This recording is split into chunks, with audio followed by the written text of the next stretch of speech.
What are you interested in? Well, chances are it's you. What are you worried about? What other people think of you? Are you a slave to your ego, or do you really think you know yourself? Perhaps you do. Say what you mean and mean what you say.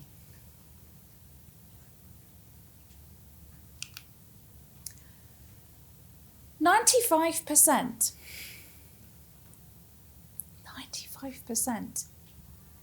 of working adults in the first world countries believe that they're self-aware. Dr. Tasha Eurich did a study on this, because why wouldn't you? And actually discovered that after assessment, only 15% were really self-aware. You're all thinking, am I in that 15%? I'm sure. Well, if you're not, perhaps my 5 hot tips that I'll give you later will help you on your way.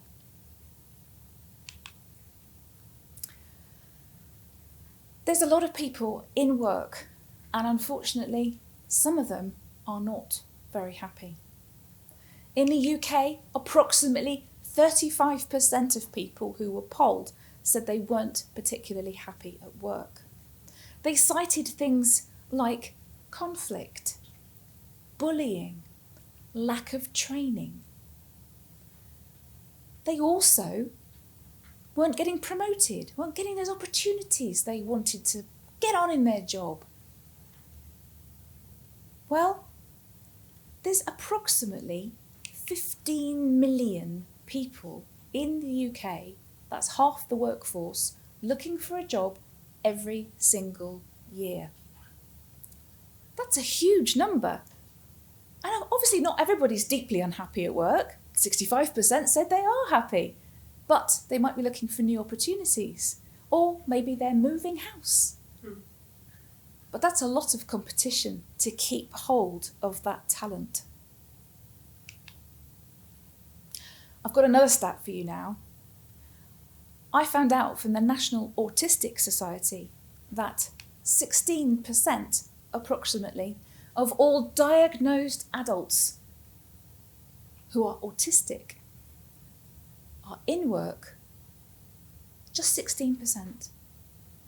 Worse than that, only 10% of those adults feel safe, respected and happy at work. That's just 1.6% of all of those workers. Now, those numbers could be wrong because there's so many people above the age of 30, especially women, who are undiagnosed. And every day is really hard, really difficult, drains them of energy, and masking all the time. So who knows what the true figures really are? But certainly, those ones are very concerning. Ultimately, what's really going on is that there's lots of people out there who are neurodivergent. And what that means is that their brain is wired up differently. The kind of neurodivergence I'm talking about is autism, ADHD, dyslexia, just to name a few. And what it could mean is that 1 in 5 people that you know have a neurodivergent mind of some kind, whether they know it or not, because there's lots of people, I'm sure you know them, who have no clue that they are differently wired. When I start a job, I have an induction. And when I go and have that induction, I'm generally asked to do some computer-based training modules. And then I'm told what teams that I might work with. And then they'll share with me the technical skills that I need to do the job. Wizard. What they don't do is ask me how I like to work, what conditions I need to be at my best. And they certainly don't ask me how I like to be rewarded. What they do ask is how I like my coffee. Wouldn't it be great if someone would ask a few more questions? Ask me how I like to work, how I like to be productive. Would you like someone to ask you that question?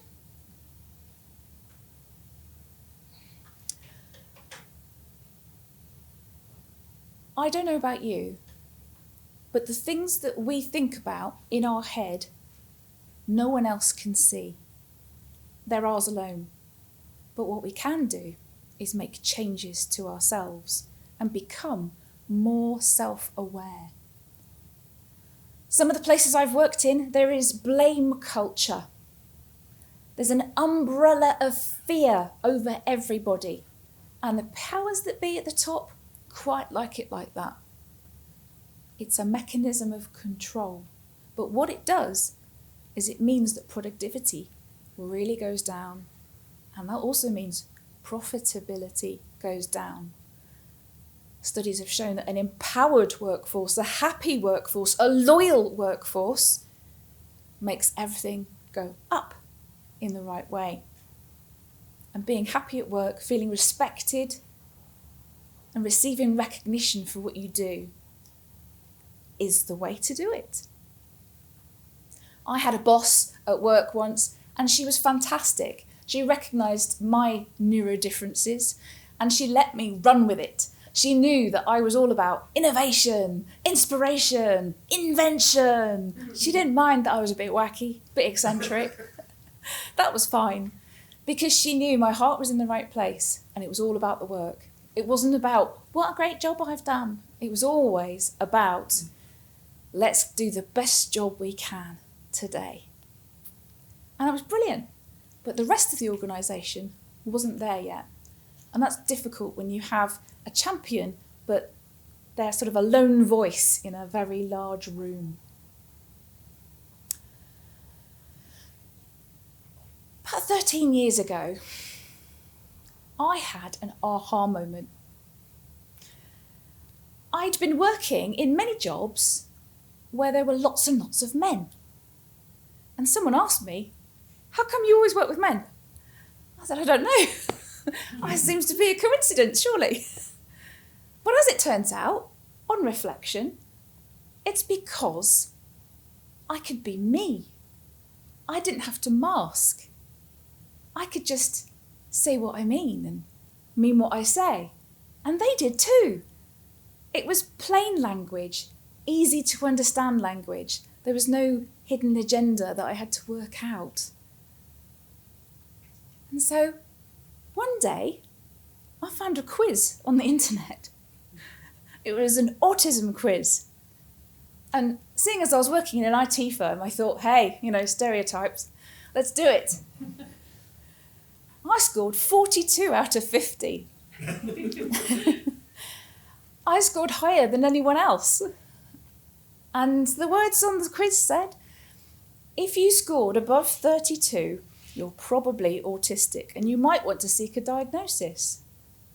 Okay? Well, I went on a research rampage. That's right up my street. Brilliant. And I went on a neuro-linguistic programming course, or NLP. And what that did was it held a mirror up to me. And whilst that was quite confronting at times, because there were things about myself I really didn't like, I actually found that I could make a change. I could choose to make a change. If that wasn't working for me, then I would need to make a change. And it was only in my power to do it. No one could do it to me. Real revelation. And that started me on a really long journey of personal development. And I'm still on it, to be honest. Being self-aware has been my extraordinary moment. And it's changed everything. I was quite a precocious child. I was very curious. I was academically bright. And primary school was boring. And I was that child that would ask, why? Why? why? And in the end, my mum and dad would just say, look it up. I think they'd run out of answers. And I was like a sponge. I couldn't get enough information. But I was also really, really deficit in my emotional intelligence. And I don't teach emotional intelligence. Well, maybe they do a little bit now, but they certainly didn't do that 30 years ago. And I don't think only I would have benefited from some words of wisdom of how to be a human with other humans. I think everybody would have benefited from how to be a human with other humans. Maybe it would have reduced some bullying. Maybe people would have been kinder to each other. Just a thought. It would have made things a lot easier. I didn't have any friends. And once or twice when I did make a friend, I didn't keep them for very long. But nobody ever told me why. If you don't know what's going wrong, you're just going to repeat the same mistakes. I just wish there was some kind of book, some kind of rules of engagement, perhaps. It was like everyone else had been to a lesson and I'd missed it, because they all seemed to get it, and I didn't. So, my parents also didn't know that anything was wrong. And we didn't know then that they are also differently brained, shall we say, differently wired. But what that meant was I didn't really know any different. And my childhood was my childhood. It was fine. But what I want for other people is an improved experience. I want them to not have to wade through the mud of trying to work everything out. I don't want them to have to try and figure things out through the lines, in between the lines. You know, when people give you some kind of hint, a nuance, they intimate. They want to give you an inkling, signpost it, signal it, allude to it. There's an overture of some kind. Just got to figure it out, kind of. It's ridiculous, isn't it? Why is there so many terms for being woolly? Maybe we need to stop being woolly, and maybe we need to start saying what we mean and meaning what we say. So what do we do about this? Do we start this in primary school? Is this the solution? Get into primary school, teach the kids, and away we go? Or is that too big an ask? Maybe we can start in the workplace, where people are already experiencing difficulties. Maybe it's the workplace experience where we can help people to feel more accepted, more comfortable, and recognised and valued. I can see a day where people treat each other with respect. The fear out of the window. Ego on the shelf. And I would treat you the way you want to be treated. And I would hope you would treat me the way I want to be treated. It's really not that hard.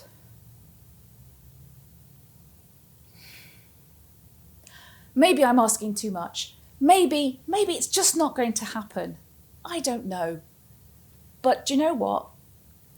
It's very easy to start. And I've got 5 top tips to give you.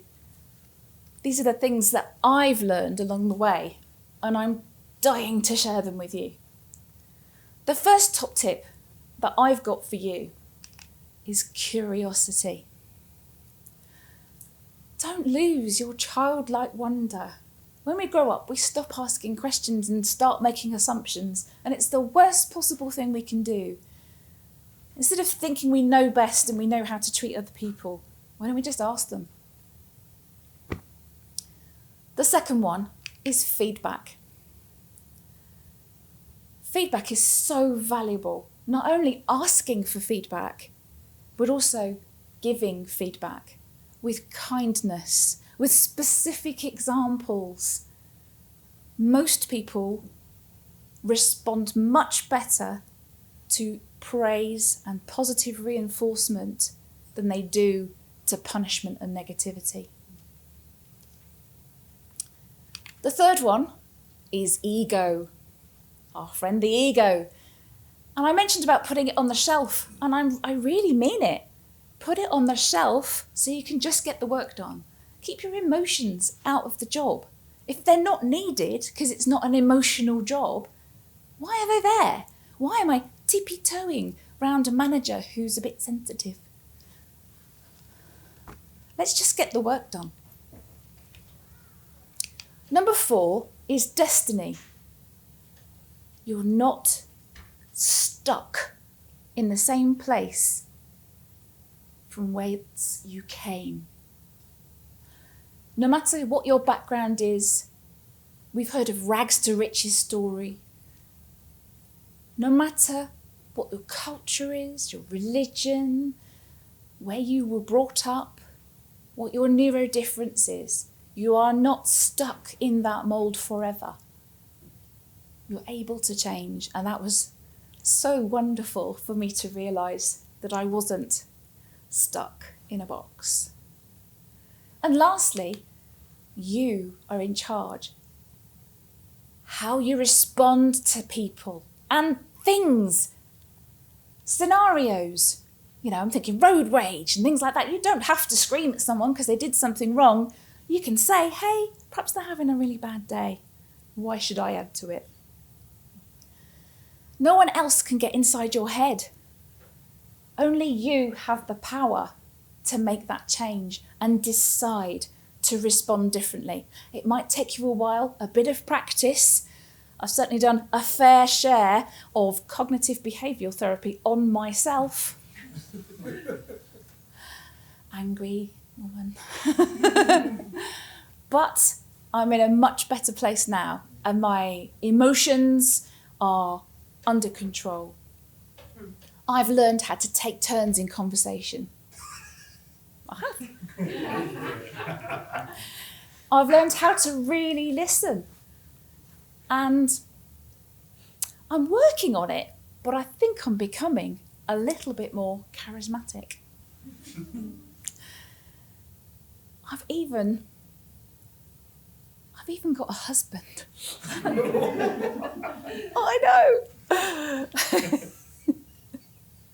So what have I talked to you about today? I've talked to you about the problem. I've talked to you about my aha moment, and I've shared what I think the solution might be. Whether or not you think you have some rules of engagement that you would like to share with other people, write them down, share them, tell people what they are, and ask them for theirs. It might be a completely new concept to them, and that's not a bad thing. Because let's face it, all the personal development, all of the self-awareness will give you an abundance of happiness, joy, contentment, confidence. Who doesn't want those things? So, whether you start with a book or a couple of TED Talks, or maybe you join an organisation like Toastmasters, you can start tomorrow. Or maybe you can start with saying what you mean and meaning what you say.